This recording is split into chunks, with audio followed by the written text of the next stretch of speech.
Good afternoon, everyone. It is Monday, February 27th, and we are going to start the monthly meeting of the Portsmouth Committee on Arts and Nonprofits. So welcome. We have several people on Zoom today and a few people here in person. We don't have a large enough quorum here of in-person attendees to take any action on the minutes. So we're not going to do that today. And there's a lot of conversation that's going to happen today around two primary topics. So I want to get straight into business with those. First, we're going to talk about the Americans for the Arts Economic Impact Study and our progress on that. And then we'll follow that with a conversation and update on the cultural planning efforts for the city. So let's go straight to Robin and Renee for the AFTA study update. Renee, do you want to start? Well, the one thing I'm going to let you kind of run through all the different issues with the report. The one thing I will say, though, because I didn't see it in that, is that they have extended the deadline for us to participate in surveys. It was the end of April, and it's now the end of May.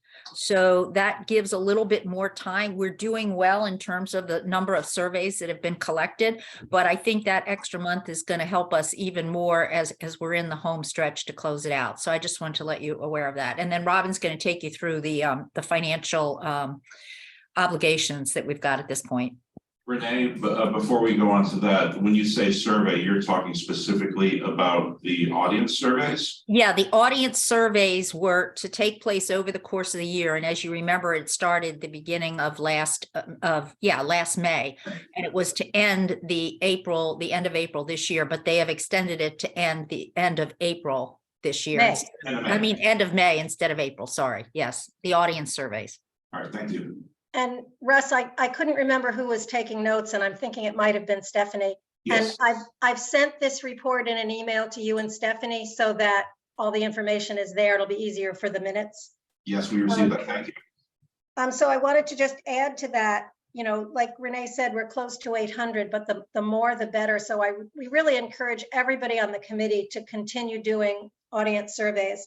And to let you know also, and this can be in the minutes or I can give it to you now too, that Lauren Rosen may be available to come to your venue and administer. If you really feel that you want to do this but don't have the bandwidth, let me just make sure everybody has Lauren's email. I'll say it slowly.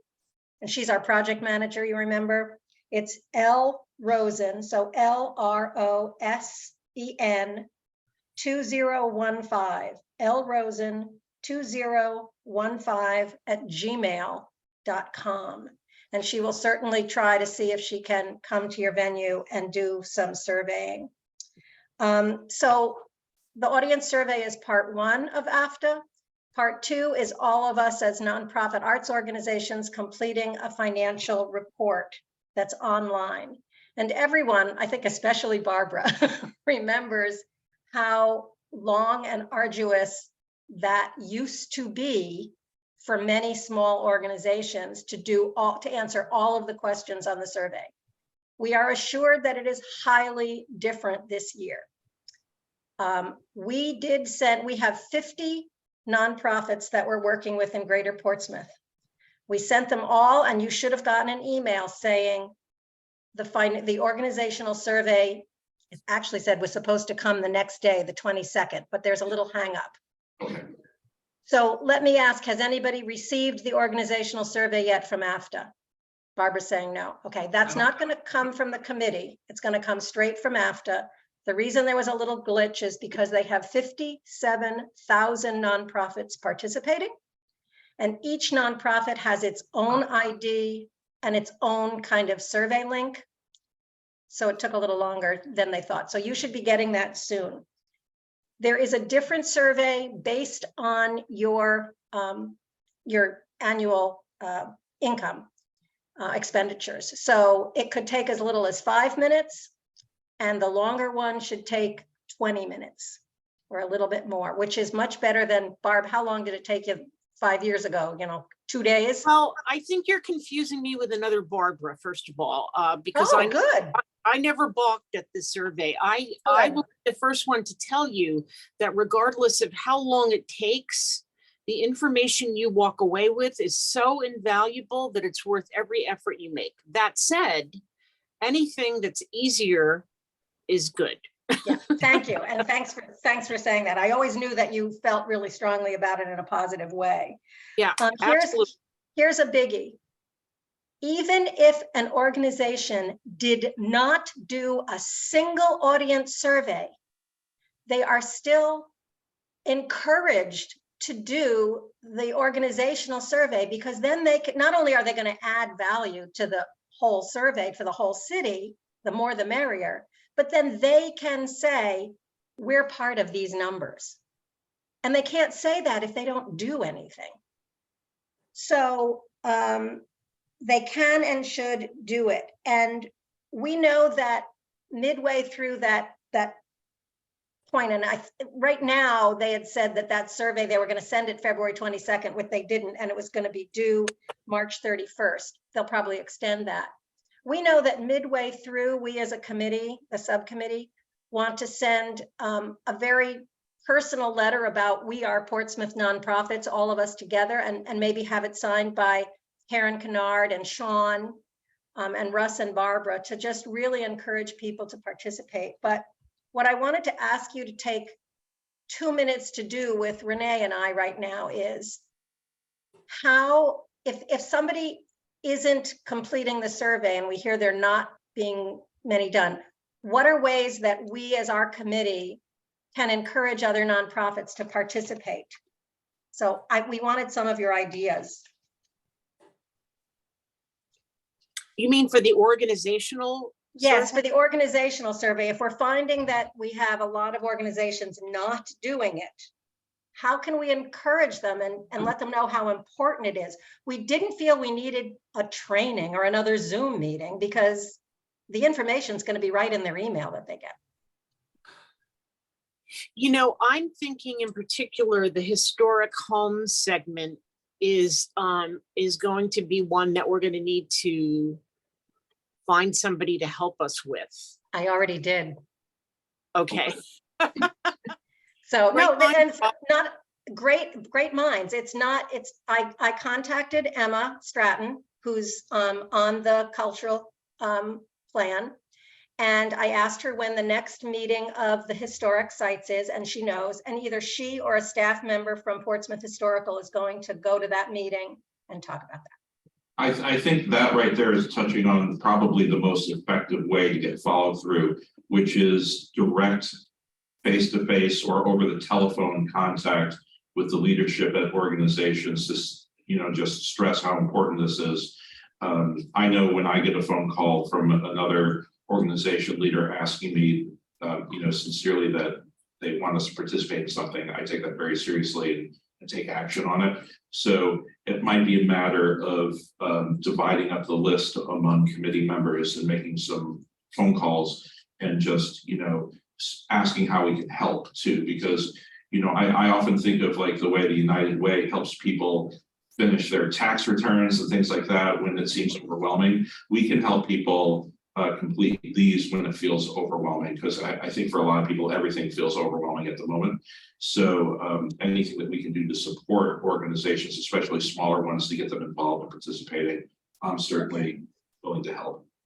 And thank you, Russ. Because each individual organization is going to have its own code, we're assuming, we don't know for sure, but we're assuming that after midway will tell us who has and who has not completed, and then we can do what you said, Russ. We can bring it back to this committee and say, here, a call from Barbara, a call from Russ, a call from any one of you will be helpful. So, yeah, and it might not be that the survey itself is overwhelming, because of what we heard, it's not going to be, but it's just the volume of things we're all dealing with, and it's easy to put this one to the bottom of the of the to-do list. So Totally.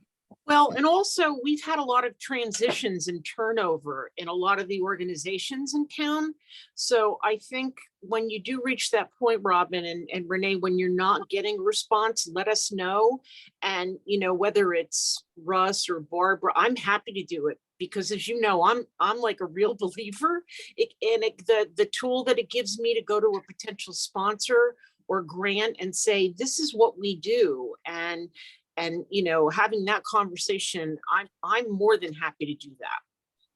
Thank you, thank you. Thanks.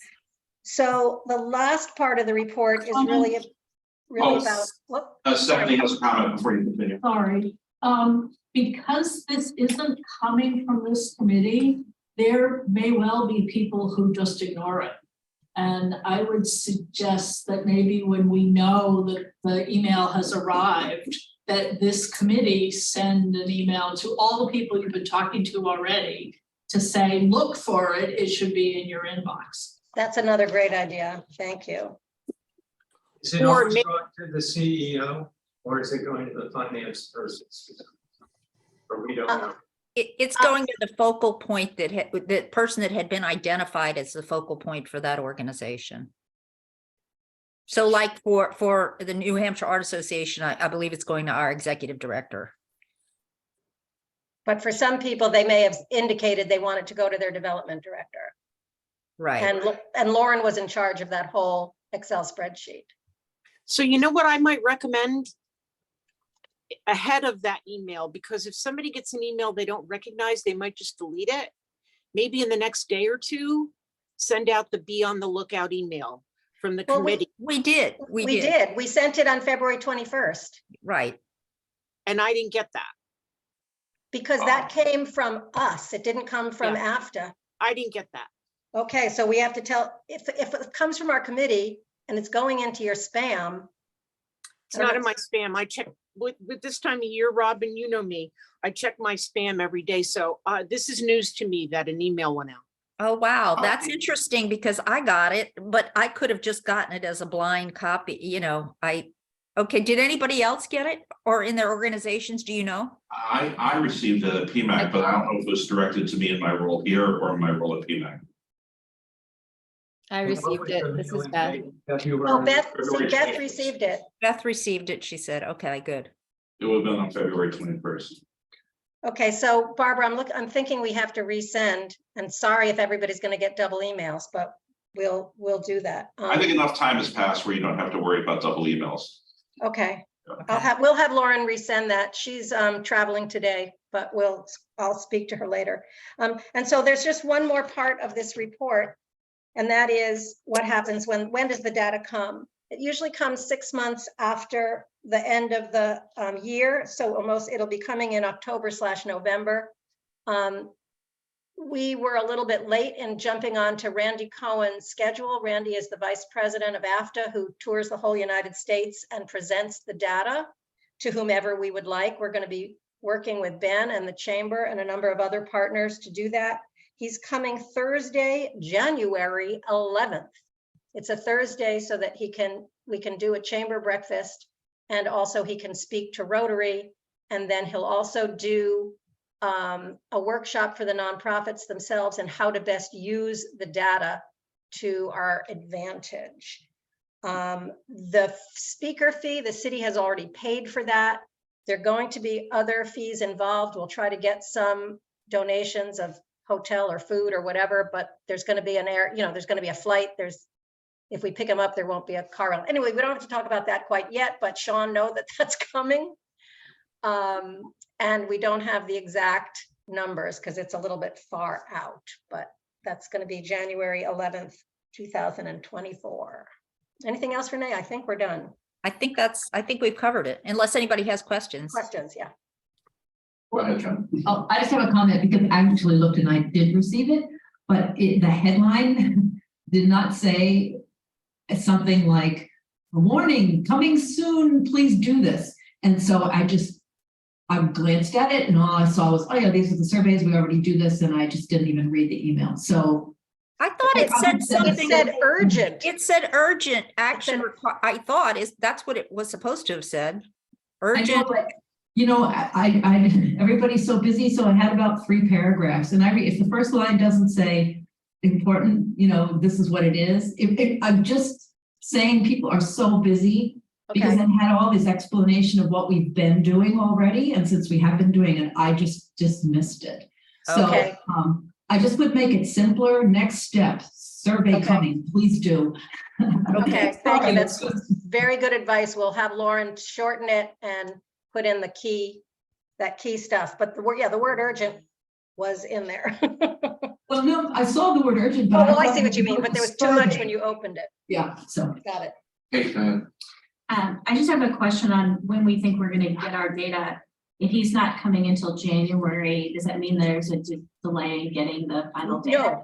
No, we'll get the data as soon as it comes out, which is most likely October.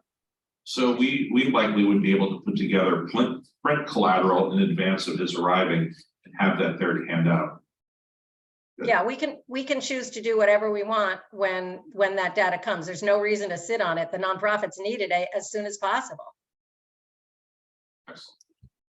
Additional questions? Thank you, Robin and Renee. It's very Okay. helpful. We just really encourage you to continue audience surveys because you know the more data we have, it's just going to be better for us as a whole city. I agree. Thanks. Thank you. All right, moving on. Our next item today on the agenda is the cultural plan, the cultural planning process. And we have the cultural planning subcommittee co-chairs with us today. So you guys come on up to the table so we can hear you in the microphone. We have both John Mayor. Karen, John Mayer, Karen was it? I'm Karen. John and Karen. We'll keep it simple. Yeah. John and Karen. So take it away. Well, first, thanks for including us. And we're thrilled to be part of the subcommittee, and a lot has happened in the last 3 weeks. So there are several points that we're just going to be speaking to very high level. And we'll give you a little bit in terms of introduction, in terms of who we are and who's on our subcommittee, just very briefly. We'll talk about some of the timeline challenges and goals. We've taken some initial steps at drafting a statement of purpose that we will be finalizing with our subcommittee.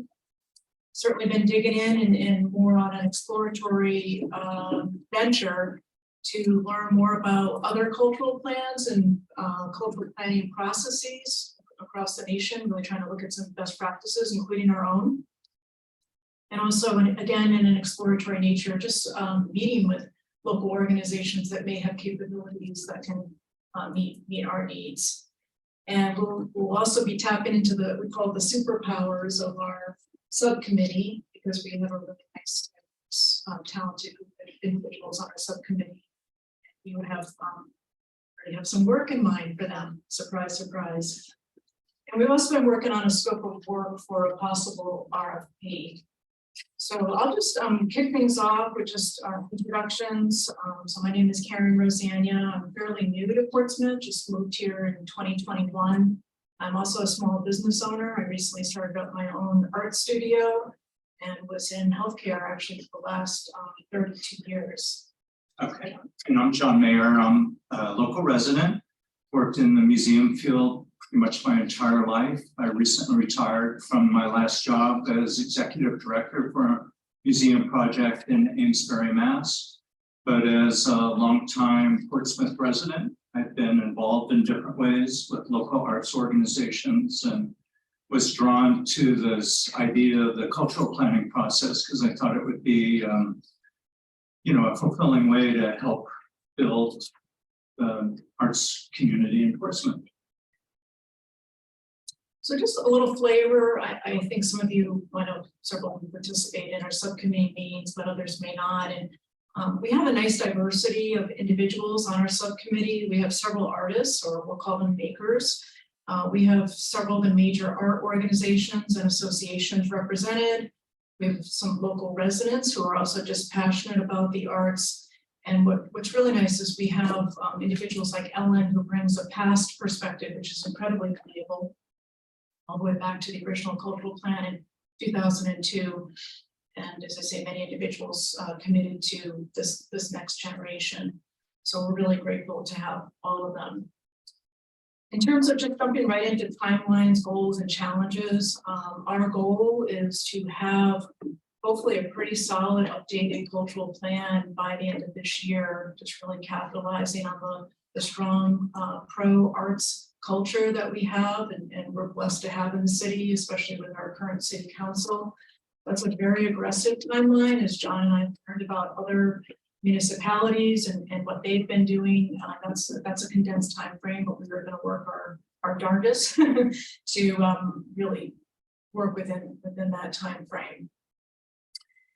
In terms of our statement of purpose, we're keeping this very broad at this time. We do hope to have a mission statement probably sometime in the foreseeable future, but we thought it's a little bit too early to develop a mission statement this time without having a full body of input from the community.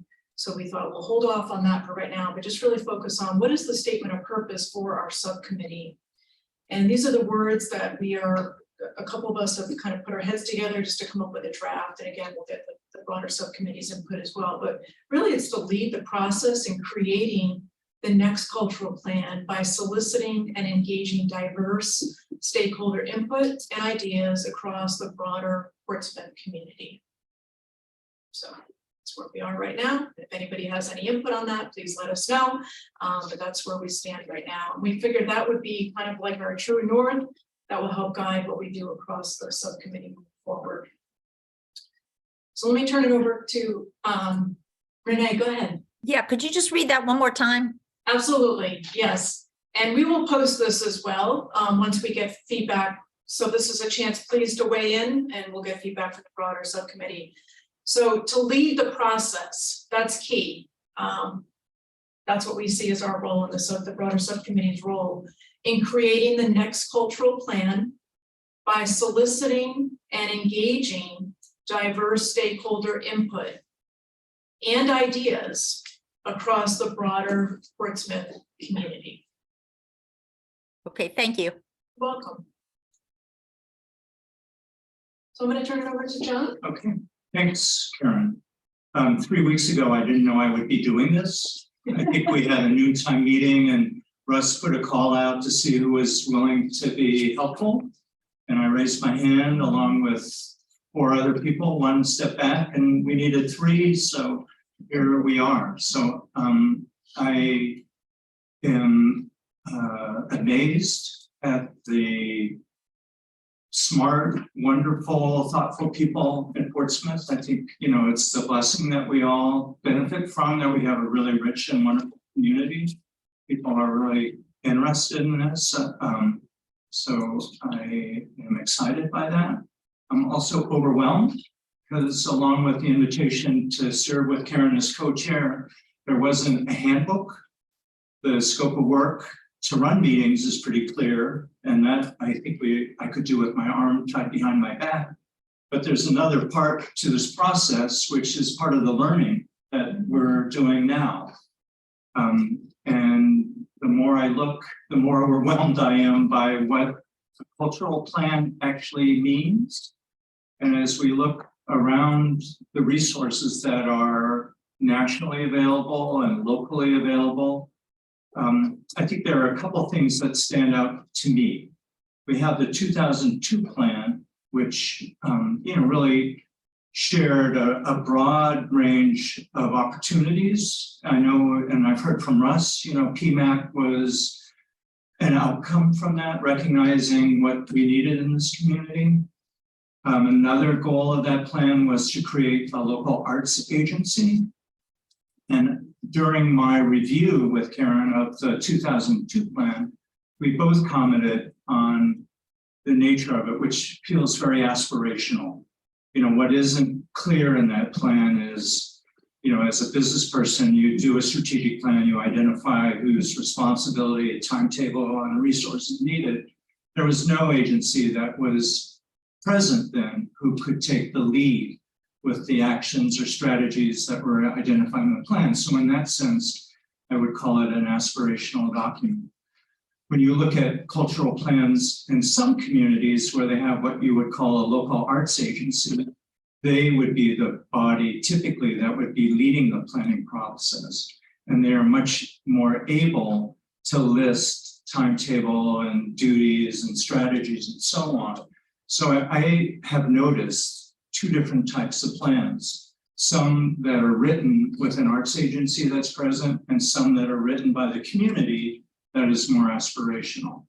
We're in this status again where we do not have a coordinating arts agency. And what we are tasked to do is to come up with this vision and figure out how we can build stakeholder buy-in and generate some kind of an action plan. So I think that in my early stage of learning is emerging as another aspect of the challenge that we face. We have a timetable that's very ambitious. I've heard, again, the people who work in the city are amazing. Kate Cook, Sean Clancy, others, wonderful people. Hearing that this cultural plan is a really big thing. It's important for our community. We want to write it in, and the strategies and outcomes are going to be part of a master plan. So at the same time, we have a very tight timetable if we're going to achieve that. And one of the elements of cultural planning is the community nature of the process. A cultural plan isn't the product of my ideas or Karen's ideas or the people sitting around the table. Cultural plan is an expression of what the community sees as a vision for their place. So that element, I think, is another challenge. Maybe Karen will talk about that a little bit more.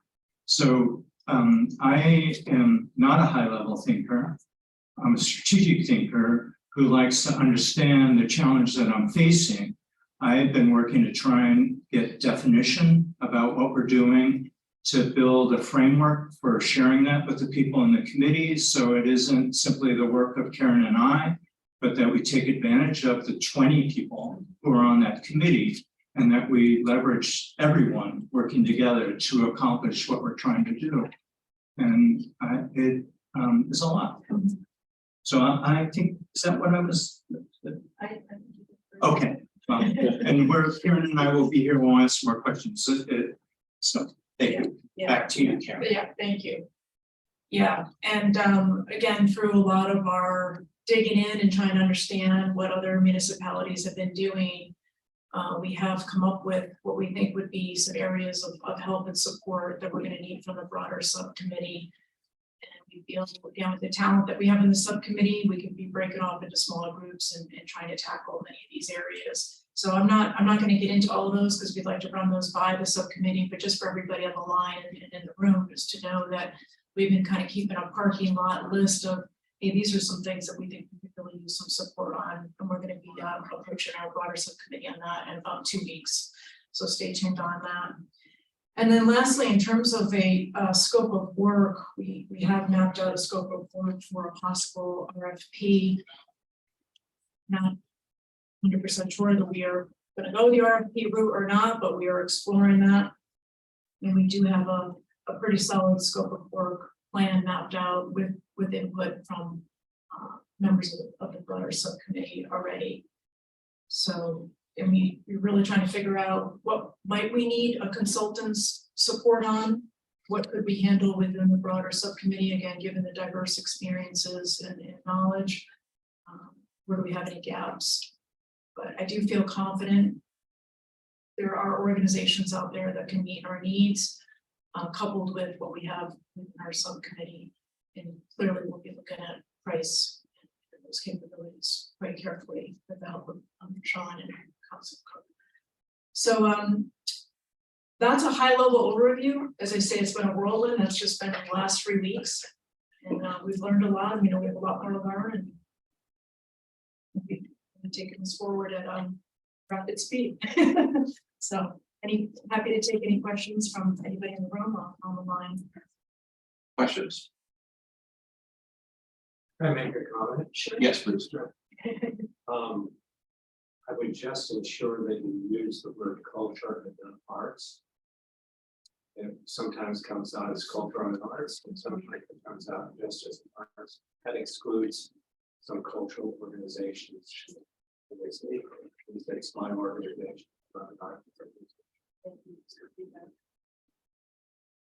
One of the assignments that I've drawn from the literature review is to establish some keywords and definitions that we can share amongst the committee, and culture is one of those.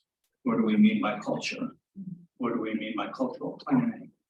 Because I think it's really important that we have everyone's buy-in and they feel confident about their role and clarity about what we're trying to do. Questions? Go ahead, John. I had another question, but that just prompted me to, I mean, think about the culture of a city, because there's all kinds of things. I mean, that involves, do we want to be bicycle friendly? That's all part of it as well.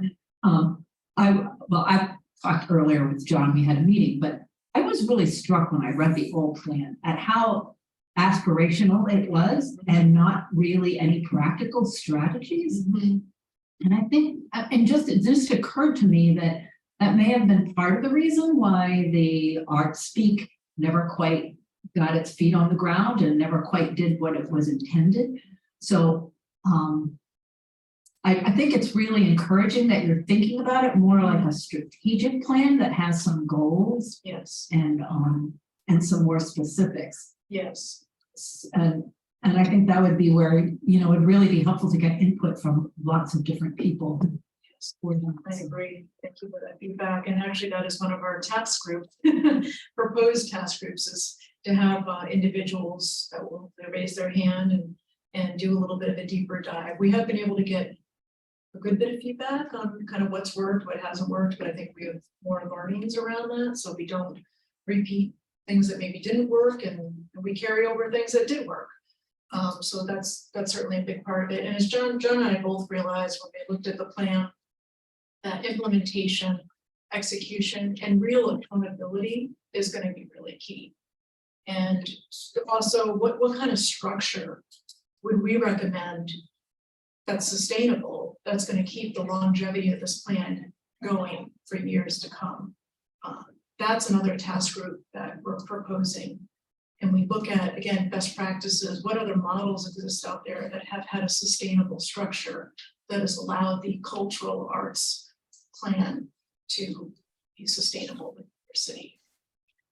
Robin has a question. Yeah, I was just, as you're searching for other cities that have done cultural master plans, I'm wondering if Americans for the Arts themselves can be a resource. They may know of other cities that have done this. So if you'd like, I'll be glad to contact our contact there and ask that question. Yeah, Robin, that would be very helpful. One of the things we did look at was the Excel spreadsheet that does show the dollars associated with the cities and the amount that comes in associated with the arts and the size of the community. And we did look at about, I would say, 6, 7 cities that have somewhat similar size to Portsmouth and roughly the same amount of dollars as potential benchmark. And I think 2 out of those 6 or 7 had cultural plans online that we were able to look at. Great. Yeah, but very open to that feedback. I know John has found several that just look like they have really some significant learnings. So we've each been involved in some conversations, and honestly, I think we also bear the burden of communicating and sharing this with our committee. So we're not ambushing them. I think ideally we want to create a working committee where we have shared responsibilities, but as we're getting started, this learning process has been something that we've each dived into. That's the way to say it. At any rate, New Hampshire State Council of the Arts, I think it's Lisa Burke McCoy, is the grant officer for something called the Creative Community Project. I had a great conversation with Lisa, and she introduced me to some keywords, but she also directed me to Nashua, where they've recently written a cultural plan. The difference between Portsmouth and Nashua is Nashua has a local arts organization. So when you read their cultural plan, it's the Nashua Cultural Council that has benchmarked these goals and is taking responsibility for doing them. So that makes it actionable. That makes it a little bit more understandable. That, I think, is the benefit of a local arts organization. And we will be looking at what happened to Arts Speak and trying to think how we can frame the future environment for arts in Portsmouth. I recently looked at Boston, which Boston, huge city, 15 times or more the size of Portsmouth. But Boston Creates is where you could go look and see what the cultural plan for Boston is. And one of the things that's very amazing about that is they do have an arts association, but they recognize that the success of their cultural plan won't rest only in the work on their arts council. Success for them will be the degree to which they engage the broader community in taking ownership of the goals. So we've got the inverse. We've got a community without an arts council. So anyway, I thought it was actually really inspiring to read the Boston plan, because some of the issues that exist in Boston exist in Portsmouth, but on a much smaller scale, but they're so crucial. Like, how can you afford to live in Boston? People can't. You can't afford to live in Portsmouth. How do you build an arts community that's rich and diverse when you have those challenges? So it's really interesting to look at how other communities are doing it. Nashua does have an arts plan that's interesting to look at. Boston, it's interesting. I did look at Biddeford. I don't know whether it was Sean who shared that with me. They had just recently issued a RFP. They do not have an arts council. And if you look at the Biddeford cultural plan, it's very similar to what we had in 2002 in Portsmouth. It's more aspirational without benchmarking or targeting different agencies. Other questions, comments? I mean, I think this hits on a core aspect of what we're trying to do here, which is understand what type of support organization or organization that can execute a plan is the right fit for the community. And it feels like we have some lessons learned from a first time through this process about what was attempted, what about it worked, what about it did not work. And I'm interested, whether it's a cultural council or an arts and culture council, I'm interested in learning about how the Nashua Arts Council is structured in relationship to the national government, and whether it's, similar to something like the Economic Development Commission, or more similar to what the original Arts Week was, which was a fairly independent nonprofit that was originally framed as a quasi-government agency that later was determined was not the structure that was appropriate for nonprofit in the state. So, I think those are some of the challenges that we're facing. So I'm really fascinated by that. The big challenge that Barbara and I have spoken at length with Councilor Cook and with Karen and John is the timeline, which has been brought up several times today. And I think that we're really beholden to the timeline of the master plan for the city. And I don't know if Sean or Councilor Cook, if you have insight on the timing of the master plan for the city, but I think that's what's holding our feet to the fire at the moment. So I just want everyone to be aware of that. If you want to. Yeah, so I asked this question last week, because we had a question about, can we extend this timeline, because it seems like it's a really tight timeline. The master planning process, the funding is in the CIP budget for July 1 of this year to start that, but it's anticipated that there's a lot more that's currently happening in planning. The meat of the master planning process will start by around January of 2024. So the goal is to have things like the cultural plan, the climate action plan, any other plan that's it's incorporated into the master plan process to be completed so that it can kind of funnel into that process. I'll just say, I don't know what the length of time is to start planning a 10-year master plan and complete it, but I assume if it starts in January, there's going to be a length of time if that master plan will be worked on. They'll be going through that for the first time, starting a year from now. But so I don't know how the timelines line up, and there's lots of things that inform the master plan, right? And starting with the climate action plan, which is going on right now in the planning department, that was intentionally done first to be able to inform the master plan similar to the way the cultural plan will inform the master plan. I get a lot of things that inform. So, I mean, I guess the best next step maybe for Barbara and I is to have a conversation with the city manager, possibly the mayor with Councilor Cook and Sean about how significant a difference it would mean in the master planning process if this plan were delivered in March of 2024 versus December of 2023. You know, 3 months can make a huge difference in mapping out and planning and executing something. And if the master planning process is not going to be at a point yet in March of 2024 where it's ready for the cultural plan, you know, maybe we can be very strategic in the way we time ourselves out so that we're not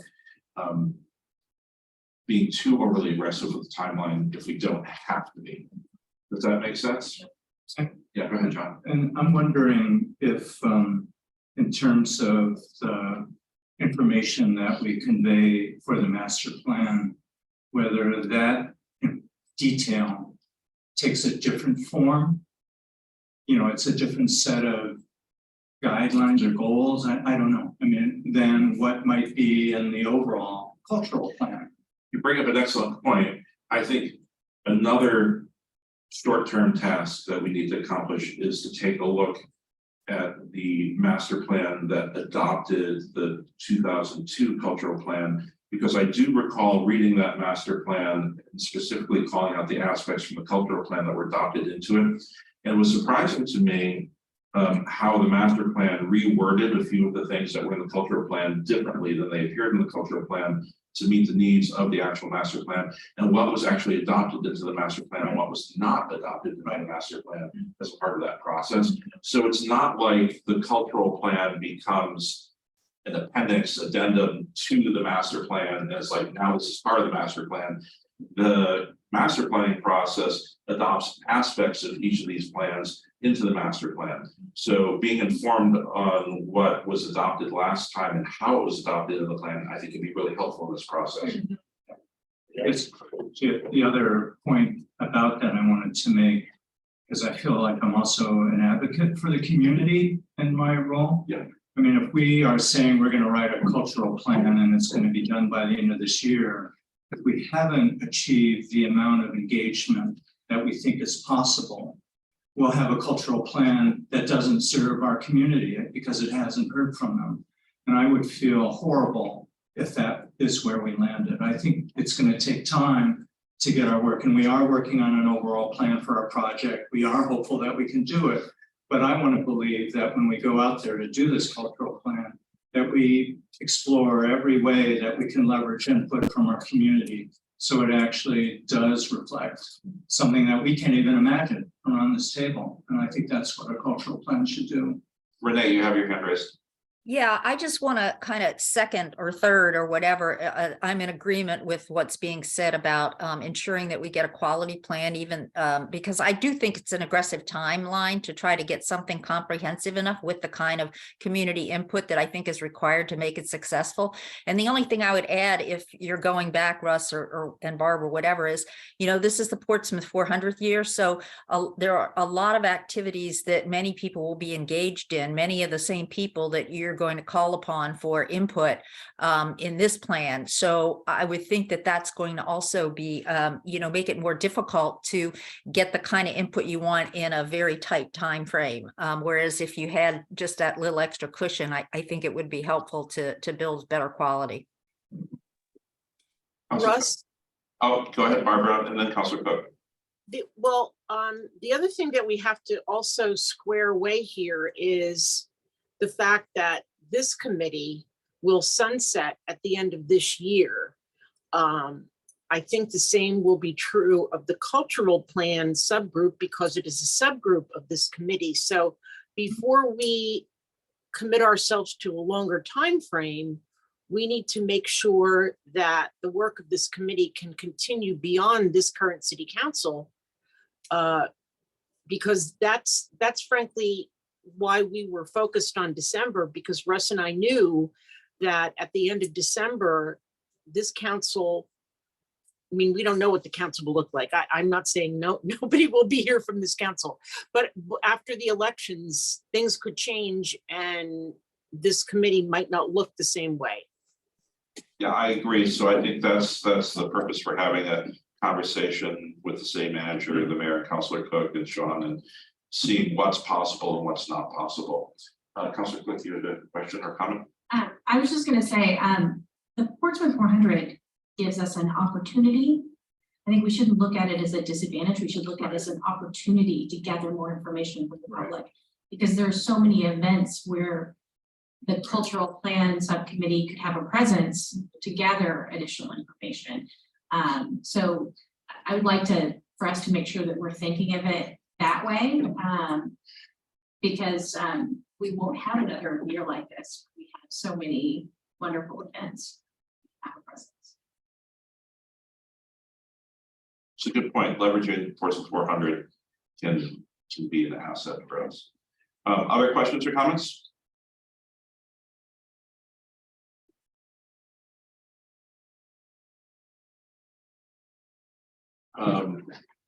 In addition to the timeline, are there any other significant pain points that I mean, maybe we can take a moment to talk about, you know, RFP support, you know, consultant support, or what our different options are as opposed to a consultant. Maybe that's what you were implying when you said you weren't sure you're going to go the RFP route, or if, you know, is there anything that you feel ready to talk about in that realm, or do you rather wait till after your March meeting with the subcommittee?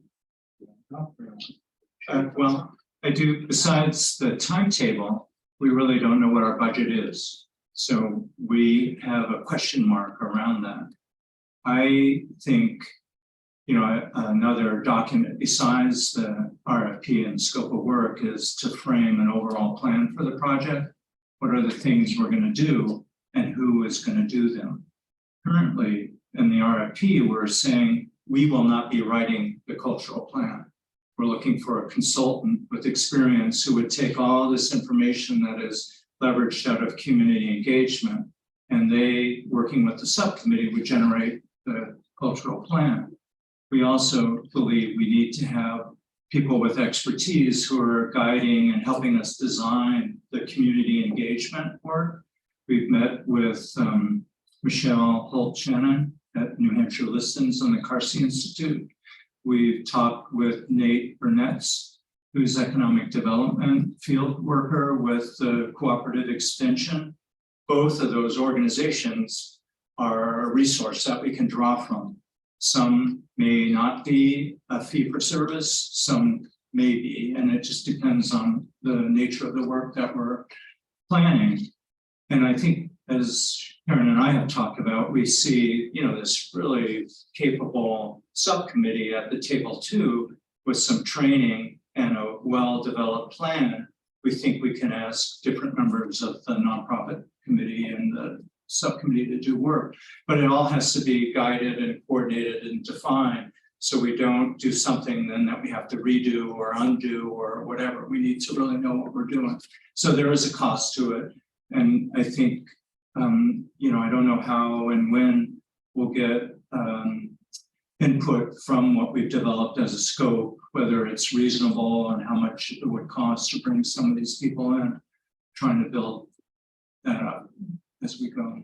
That's a great answer to the question. I mean, the other pain point that I would foresee in something like this is how do you efficiently and effectively distill the amount of data that's going to come in from different directions when you do a community involvement portion. So, you know, whether it comes in via surveys, whether it comes in via in-person listening sessions, interviews, people coming to meetings, however you gather all this information, for me, and this is just probably just based on my limited skills, but, you know, taking all of that data and then turning it around into something that meaningfully represents what the community has said effectively is probably the hardest part of the process.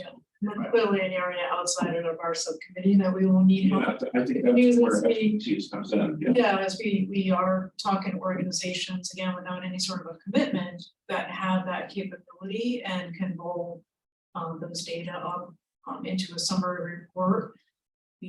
I would say the gap that we have not been able to identify yet is somebody that actually can write the plan.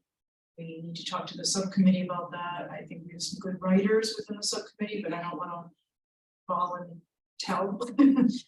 We certainly need to get input on that, but just even things of just trying to identify the original document in its digital format could be save money by potentially using some of the formatting, copy, imagery that came out of that. Those are conversations that we're having this week. So a lot of this is exploratory, figuring out where can we save money, but how can we come up with a solid plan here.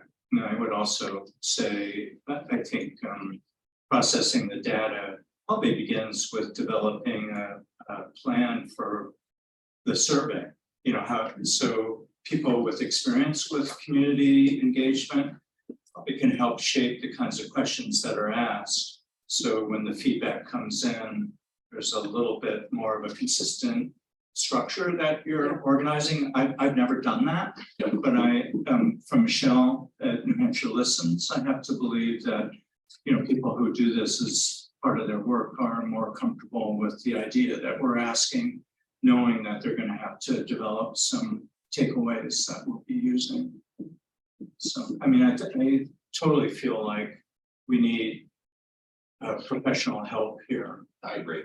And either that or the invitation to get involved had a lot of hidden stuff, even more than what I've The learned. intent has always been to have professional support for this. Yeah. Yeah. I think that's definitely short term. To that. So another part that we've talked about is, developing a communication strategy. So Stephanie, I know that's your strength, but the degree to which our community shares in the potential of this, and we can kind of engage them in recognizing that this is something that can really make a difference. I'm hopeful that that would build more response. So that is another part of our group, is to come up with a communication plan. Have to know what we're messaging, have to know what we're asking, have to invite people to get involved. So all of that we have to build up. We'll have to talk with the city manager about whether or not it's possible to leverage the new hire of Swanson Bohannon in some of these communications. That would be awesome. Because he's tied into the local arts scene. I don't Yeah. know Wow, what his distribution of labor is going to be here within City Hall, but I like that. he really is tuned into what we're doing. We're coming up at the very end right now. Any last questions or comments? I mean, the one that I have is I am just in awe of the amount of progress that's been made in under a month. And all the work and time that John and Karen have been put into this. I know it feels like every time you do a little bit of work, you've just created 10 times as much work for the next month. But we knew, and I hope I expressed this probably not eloquently at the start, that this is kind of messy work, especially at the beginning, and very challenging and very difficult to do. There's not a clear-cut, easy, linear approach to this to figure out step 1, step 2, step 3, but a lot of things are going to be shifting and moving around at all points. I feel very confident in having both of you lead the subcommittee. The committee meeting that we had on February 6th, I thought was excellent. I think we have very strong buy-in from all of the community members who stepped up and volunteered to participate. So that the Arts and Nonprofits Committee is aware, we've put into place an expectation on the subcommittee level that if a committee member misses 2 consecutive meetings, that one of the alternates is going to step into that position. We feel like it's incredibly important that we have consistent attendance at the subcommittee meetings. And we have quite a few, 5 or 6 members from the Arts and Nonprofits Committee who are sitting on the subcommittee as well, which I think is healthy.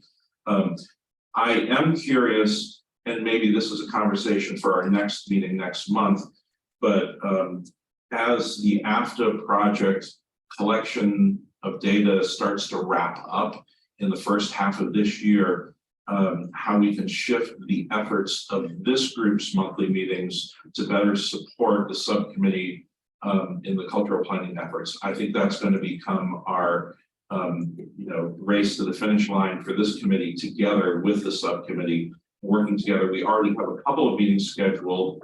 I know June is the first one where both committees are meeting together and the subcommittee will be taking the lead on those meetings. So we're going to be supporting them through those processes instead of the reverse. But I think there are more opportunities for this committee to play a role in helping execute this process in ways that make sense to the subcommittee and subcommittee leadership. So I want everyone on this committee to keep that in mind, because this is one of our big, if not our biggest goal as this group. So we'll, Barbara and I will talk to the city manager and see what timeline issues that we have and what the realities of it are. But I'm very appreciative of Aaron and John and all of the work that you've put in so far, and want to make sure it's very clear that all of us on this committee are here to support you and help you through this process. So anything you need, reach out to us and we'll work with you on it. All right, anything else? All right, it is exactly 1 p.m. Everyone have a wonderful week, and meeting is adjourned. Thank you. I just want to mention Thank you. that my successor. Exactly. So I have a little conversation.